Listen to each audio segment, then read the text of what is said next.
Bem-vindos a estas tertúlias Poetas de Rádio Mundo, que se têm feito desde outubro passado e que visam dar a conhecer poetas dos vários países de língua oficial portuguesa. Começámos em outubro com Angola, novembro do Brasil, dezembro Cabo Verde, janeiro Guiné-Bissau e a tertúlia de hoje é dedicada aos poetas de Moçambique, que há muitos e muito bons. Como sempre, esta tertúlia vai iniciar com um enquadramento da poesia e um pouco da literatura moçambicana, para termos uma visão geral antes de dizer poemas. Quem estava para vir fazer este enquadramento era a professora Ana Mafalda Leite, mas, com o tempo como está e as gripes que andam por aí, apanhou gripe. E, portanto, disse-me anteontem que estava de cama e não podia vir, e pediu a uma sua doutoranda, Júlia Spinoza, que está justamente a estudar a literatura moçambicana, creio que particularmente Eduardo Leite. Portanto, ela veio substituir a professora Ana Mafalda Leite para fazer este enquadramento de poesia moçambicana. Depois diremos poemas como é habitual, e a minha convidada especial de hoje é Elsa de Noronha, filha do poeta moçambicano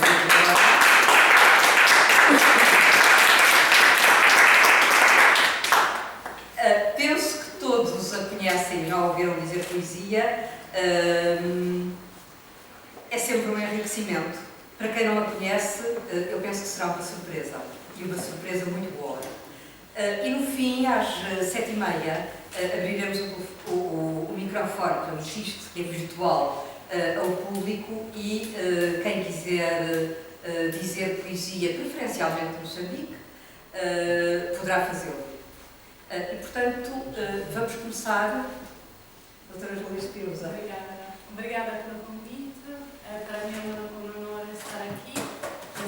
Obrigada pela vossa presença. É um honor também estar, é uma honra também estar aqui ao lado de Elsa de Noronha. E eu vou fazer um pequeno enquadramento da poesia moçambicana. Vou mencionar também um pouco a parte da prosa, mas vou centrar-me mais na poesia. Antes da independência, os poetas moçambicanos não são muito divulgados em Moçambique. É a partir da independência que muitos conseguem finalmente publicar as suas obras, como é o caso, por exemplo, de Carolina, que publica após a independência do país. E, todavia, a literatura moçambicana existe desde antes da independência. De fato, podemos dizer que são os poetas que criam o conceito de nação antes que a nação exista politicamente. Nesse sentido, vou fazer uma leitura de tipo cronológico, na impossibilidade de identificar movimentos literários ou gerações de poetas. Podemos dizer que o primeiro poeta moçambicano foi, no final de 1800, Campos de Oliveira, o primeiro poeta de língua portuguesa nascido em Moçambique. Nos anos 30 e 40, já de 1900, temos uma primeira geração de poetas. Essa primeira geração tem a oportunidade de publicar as próprias obras na imprensa. De facto, a imprensa em Moçambique é de importância fundamental. Desde a introdução da tipografia em 1854, criou-se uma série de jornais e revistas nas quais os poetas publicam os próprios poemas. Esse é o caso, por exemplo, de Rui de Noronha, que publica muitos poemas no brado africano. São os irmãos Albazini que dinamizam, digamos, a imprensa moçambicana com a criação do O Africano primeiro, que depois passa a ser chamado O Brado Africano. É nesses jornais, o Africano americano, depois o grado africano, que são publicados em português em Londra, que pela primeira vez são, digamos, jornais direcionados aos nativos. Então aparecem pela primeira vez aquelas denúncias das injustiças de tipo social e racial. Então, para além dos casos isolados já no fim de 1800 de Campo de Oliveira e já no 1900 de Rui de Noronha, é só a partir da década de 40 e 50 que temos de facto uma geração de poetas mais consistente. Continuam nesse período a surgir novos jornais e revistas literárias e em 1951 acontece um evento bastante importante que é a publicação da antologia Poesia em Moçambique, organizada pela Casa dos Estudantes do Império de Lisboa. Pela primeira vez reúnem-se numa antologia aqueles que são considerados poetas de Moçambique. Os poetas não se podia ainda dizer moçambicanos, por isso que a poesia, que a antologia titula-se Antologia Poesia em Moçambique, mas pela primeira vez cria-se um debate sobre quais podem e não podem ser os poetas moçambicanos. Ovviamente isto consistia em um grande desafio contra o poder colonial, porque ainda não, Moçambique não existia, portanto não se podia falar de poetas propriamente moçambicanos. Existia só Portugal e os poetas em Moçambique eram poetas que não tinham uma existência cultural nem política. Portanto, essa antologia tem uma importância muito grande. Nessa década acontece também outra coisa, que é o aparecimento do Itinerário, que é uma outra revista, onde se definem dois eixos poéticos, que serão os eixos poéticos que caracterizarão dali para frente a poesia moçambicana. Uma mais preocupada com a realidade social, então mais vincadamente moçambicana, podemos dizer assim, e outra mais existencialista, mais universalizada.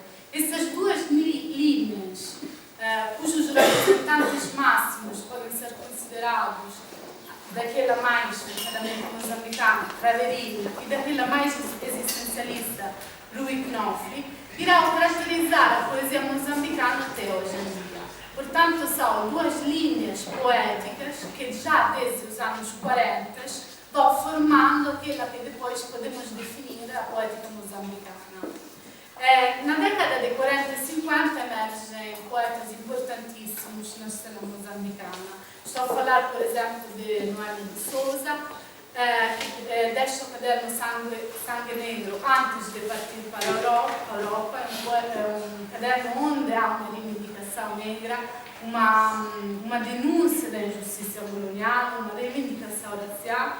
Portanto, é um texto de grande importância.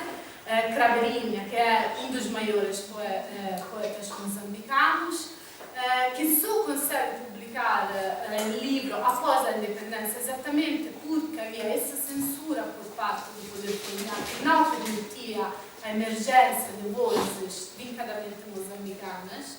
E nesse período também emerge Rui Knopfli, outra importantíssima referência da poesia moçambicana, Glória de Santana, Fonseca Amaral, Fernando Couto, Virgílio de Lemos, que em 1952 o Caderno Missão, Reinaldo Ferreira.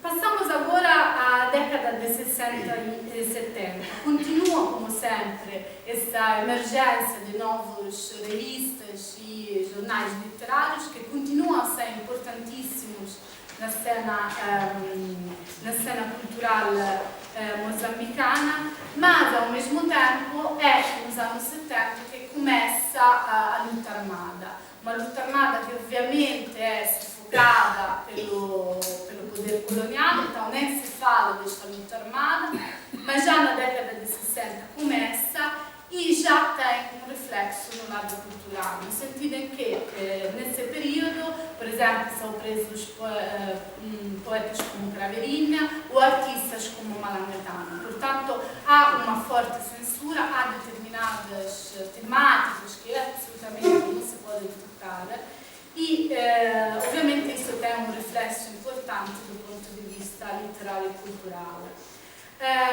A nível de imprensa, nos anos 70 e 72, surge a revista Caliban, criada por Rui Knopfli e Gravato Dias, que também tem uma grande importância do ponto de vista cultural, e em 1960 e 62 aparece o segundo e o terceiro volume da antologia Poeta de Moçambique, que é a mesma que foi publicada primeiro em 1952, continua com outros volumes, organizada por outras personalidades, e continua a ter uma importância fundamental porque, pela primeira vez nessa antologia, nos prefácios, por exemplo, se discute, se cria um debate acerca de quem são os poetas moçambicanos, o que é preciso para ser um poeta moçambicano. Tem que se falar da terra moçambicana. Um poeta moçambicano pode ou não pode ser um poeta mais universalizante, mais existencialista. Por exemplo, há o caso de muitos poetas na década de 40 e 50 que se podem, digamos, definir como que produzem uma poesia que pode ser definida um lirismo existencial, uma poesia lírica subjetiva e intimista.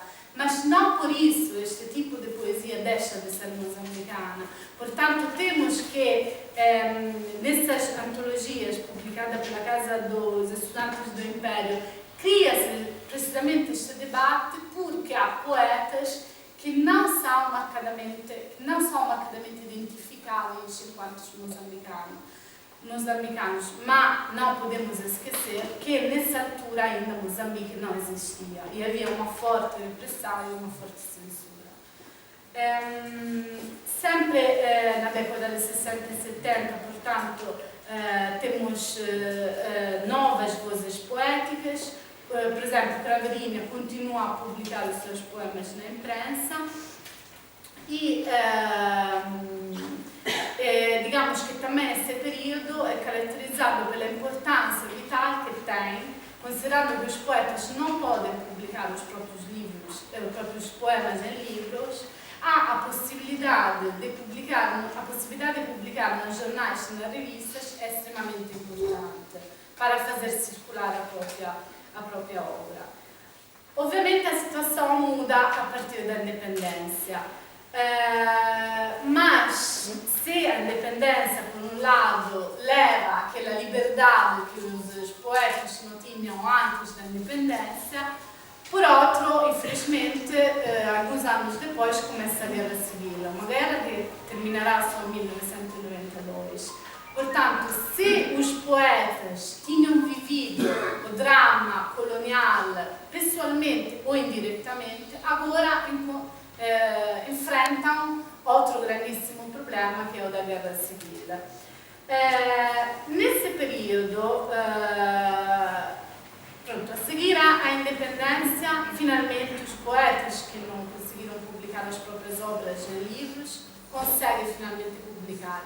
Alguns meses depois da independência, por exemplo, Craveirinha consegue publicar a sua obra Caringana ou Caringana e dali pela frente consegue editar outros livros para se afirmar definitivamente e ter o reconhecimento público como um dos maiores poetas de Moçambique. Nesse período, Frelimo favorece a criação de uma poesia de tipo militante. Nessa altura surge a poesia de combate. São 3 volumes publicados entre 77 e 80, que são volumes essencialmente de tipo militante, onde a ideia era que qualquer pessoa podia escrever poesia e as temáticas eram o elogio da nova nação, então o elogio da independência, a importância da luta armada contra Renamo e a denúncia do colonialismo e de todas aquelas consequências que o colonialismo tinha trazido. Só que nesses anos, paralelamente a essa poesia de combate, surge um movimento de, digamos, oposição. Este movimento de oposição reivindica um lugar próprio para a poesia, ou seja, a poesia tem uma importância intrínseca que não necessariamente tem que ser ligada à situação do país, ou não necessariamente tem que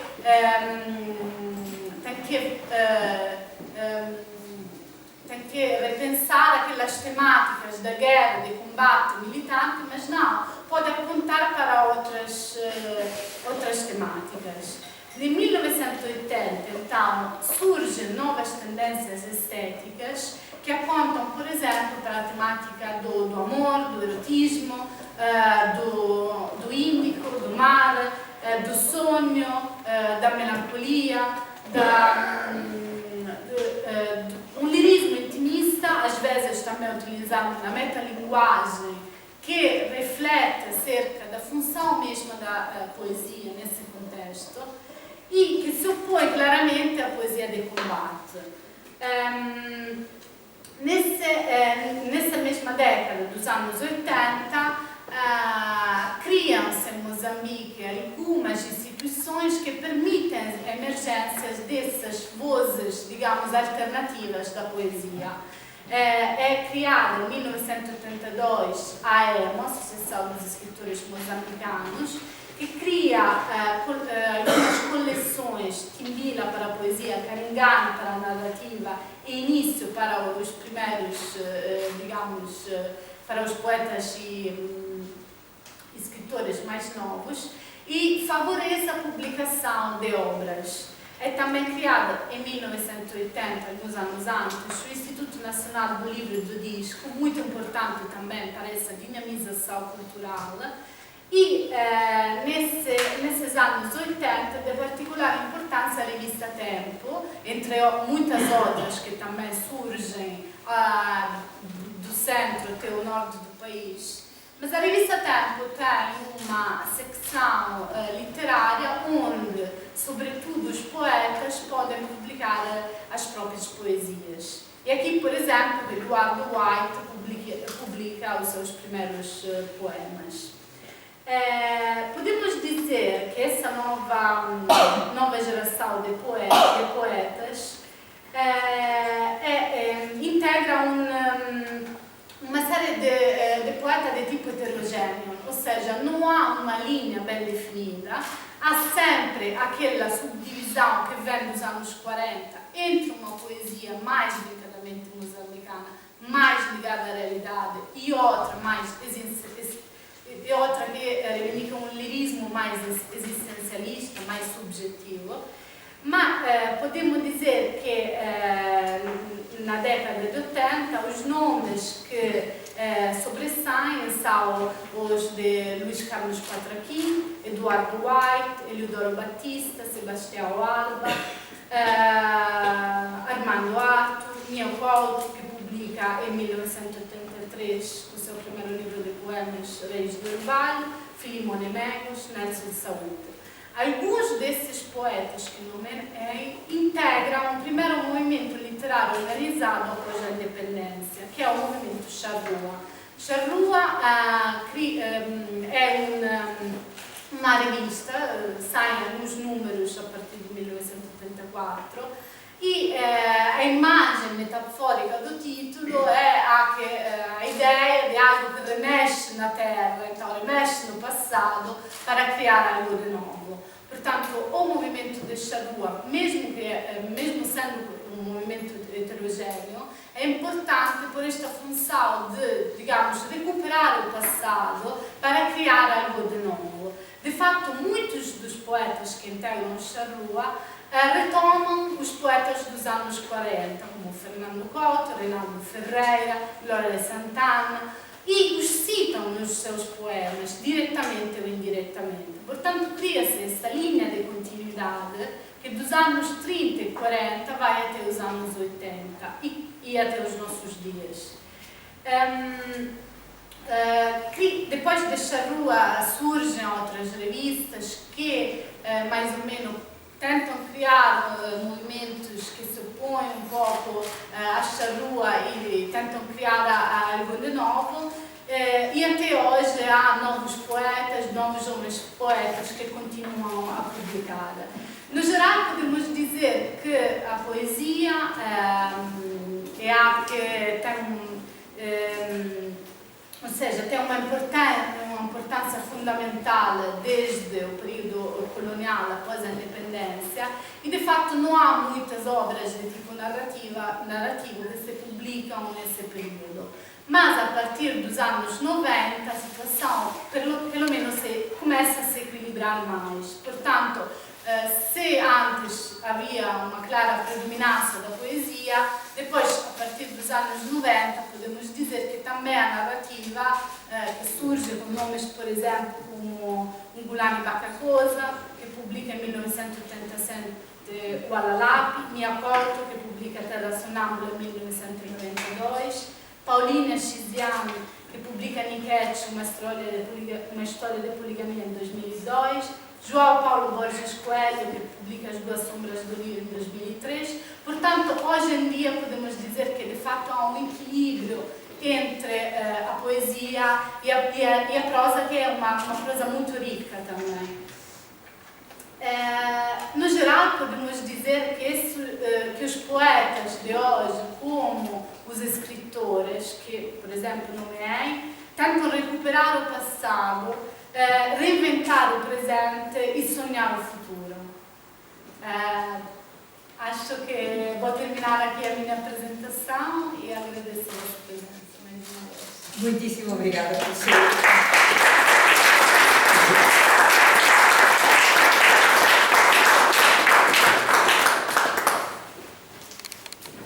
Muitíssimo obrigada pelo seu contributo, dando-nos o enquadramento da poesia moçambicana. E vamos dar início à poesia propriamente dita. Até agora ouvimos falar sobre a poesia, agora é a palavra aos poetas. E porque esta é uma casa de palavra, eu vou começar com um poema que se intitula exatamente A Palavra. É um poema de Eduardo White, que se intitula A Palavra. A palavra renova-se no poema. Ganha cor, ganha corpo, ganha mensagem. A palavra no poema não é estática, pois inteira e nua se assume no perfeito, no perpétuo movimento da incógnita que a adoça. A palavra madura é espetáculo. Canta, vive, respira. Para tudo isso, basta uma mão inteligente que a trabalhe e lhe dê a dimensão do necessário e do sentido. E lhe amaie sobre o dorso o animal que nela dorme destemido. A palavra é ave migratória, é cabo de enxada, é fuzil e torno de operário. A palavra é ferida, sangra, é navalha que mata, é sonho que se dissipa, visão de vidente. A palavra é assim tantas vezes dia claro, sinal de paisagem. E por isso é que a palavra se dá inteiramente um bom poeta. Os seus sonhos, os seus fantasmas, os seus medos, as suas coragens. Porque é na palavra que muitas vezes está perdido ou escondido o outro homem que no poeta reside.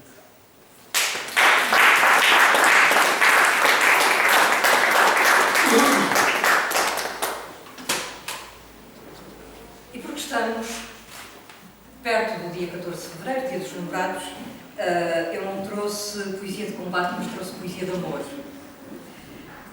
De Luís Carlos Patraquim, Saga para Ode.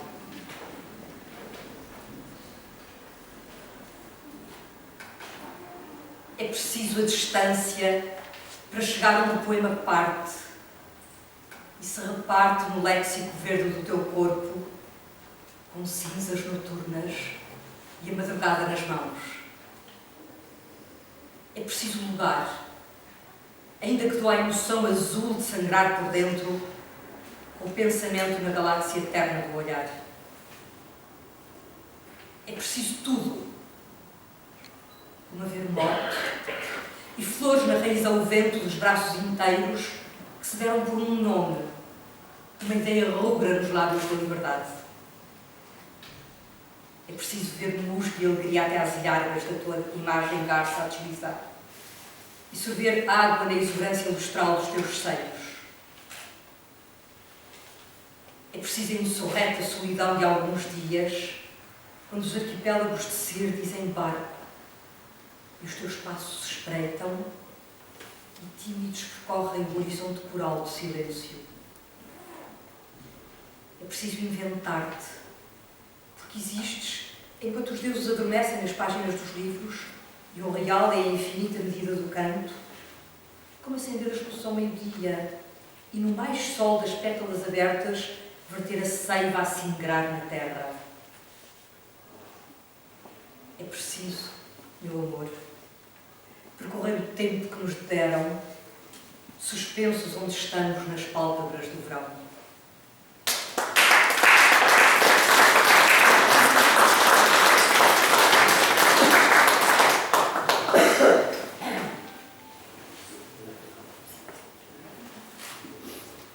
De António Pinto de Abreu, versos ao inverno.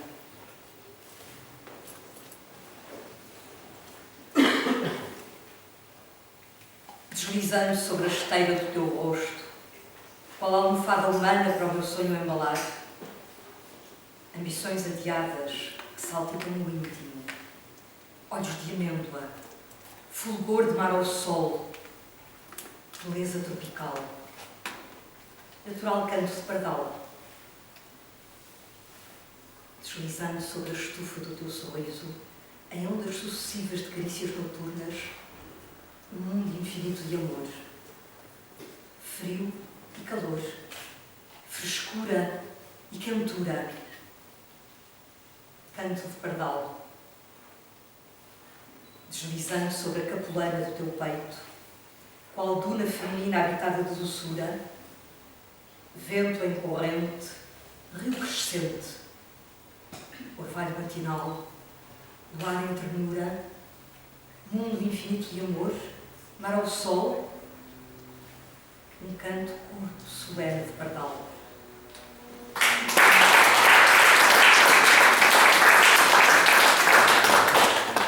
E a seguir vou passar a palavra à Elsa. Este é o último poema que eu vou dizer por agora e será de Mia Couto, a canção da mulher do pescador.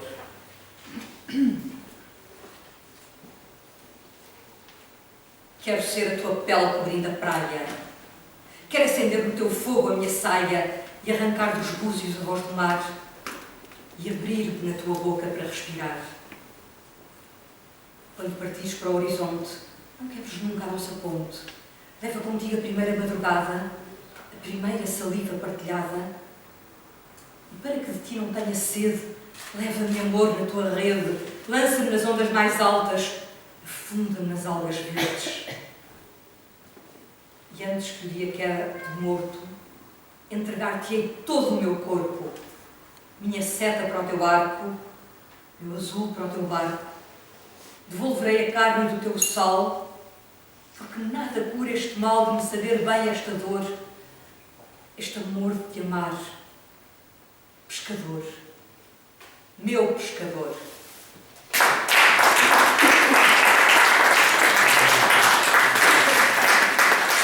Muito obrigada. Júlia, quero passar por uma dessas cadeiras primeiras. Elsa. Vamos ter o privilégio de ouvir Elsa de Noronha.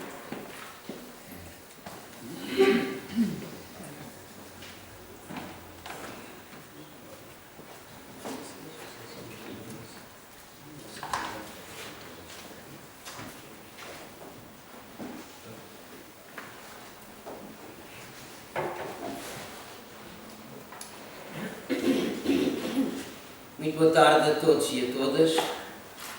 Muito obrigado à Maria Maia pela oportunidade que me dá de estar aqui na Casa de Fernando Pessoa perante outras pessoas que também dizem poesia.